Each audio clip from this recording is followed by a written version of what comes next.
விளையாட்டுப் பொருட்களை 5 முதல் 1988 வரை பிறந்தவர்கள் அதிர்ஷ்டகாரர்களே. 1955 முதல் 1988 வரை பிறந்த நம்மை போன்றவர்களை, இந்த கால குழந்தைகள் அல்லது இந்த ஜெனரேஷன் மக்கள் நம்மை பற்றி என்ன நினைத்தாலும் கேலி செய்தாலும் நாம் மிக மிக அதிர்ஷ்டகாரர்களே. தனி படுக்கையில் அல்ல, அம்மா அப்பா கூட படுத்து உறங்கியவர்கள் நாம்தான். எந்தவித உணவுப் பொருட்களும் நமக்கு அலர்ஜியாக இருந்ததில்லை. புத்தகங்களை சுமக்கும் பொதிமாடுகளாக இருந்ததில்லை.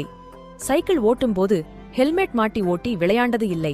பள்ளியிலிருந்து வீட்டிற்கு வந்தது முதல் இருட்டும் வரை ஒரே விளையாட்டுதான். ரூமிற்குள் அடைந்து உலகத்தை பார்த்ததில்லை. நாங்கள் விளையாடியது நிஜ நண்பர்களிடம்தான், நெட் நண்பர்களிடம் இல்லை. தாகம் எடுத்தால் தெரு குழாய்களில் தண்ணீர் குடிப்போம். ஆனால் பாட்டில் வாட்டர் தேடியதில்லை. ஒரே ஜூஸை வாங்கி 4 நண்பர்களும் மாறி மாறி குடித்தாலும் நோய்கள் எங்களை வந்தடைந்ததில்லை. அதிக அளவு இனிப்பு பண்டங்களையும் தட்டு நிறைய சாதமும் சாப்பிட்டு வந்த போதிலும் ஓவர் குண்டாக இருந்ததில்லை.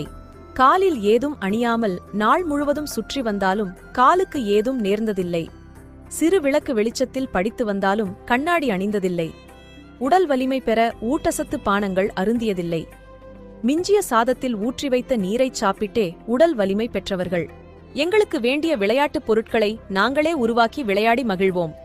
எங்கள் பெற்றோர்கள் பணவசதி மிக்க லட்சாதிபதிகள் அல்ல.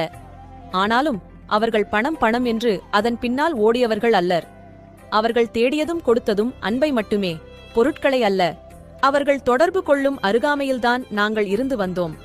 அவர்கள் எங்களை தொடர்பு கொள்ள ஏலே என்ற ஒரு வார்த்தை போதுமானதாக இருந்தது. அதனால் தொடர்பு கொள்ள செல்போனை தேட அவசியமில்லை. எங்களது உணர்வுகளை போலியான உதட்டசைப்பினால் செல்போன் மூலம் பரிமாறவில்லை.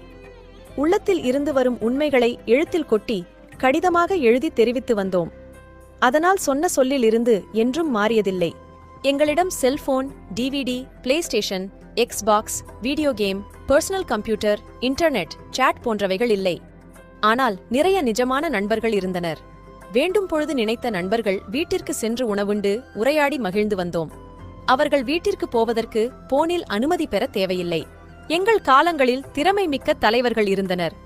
அவர்கள் சமூகத்திற்காக தங்கள் செல்வங்களை செலவிட்டனர். இந்த காலம் போல சமூக செல்வங்களை கொள்ளையடித்தவர்கள் அல்லர்.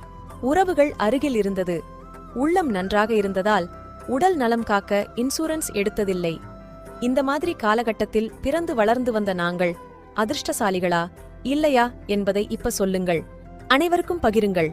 இதுபோல பயனுள்ள பதிவுகளுக்கு ஜே ஹெல்த் பக்கத்தை ஃபாலோ செய்யுங்கள்.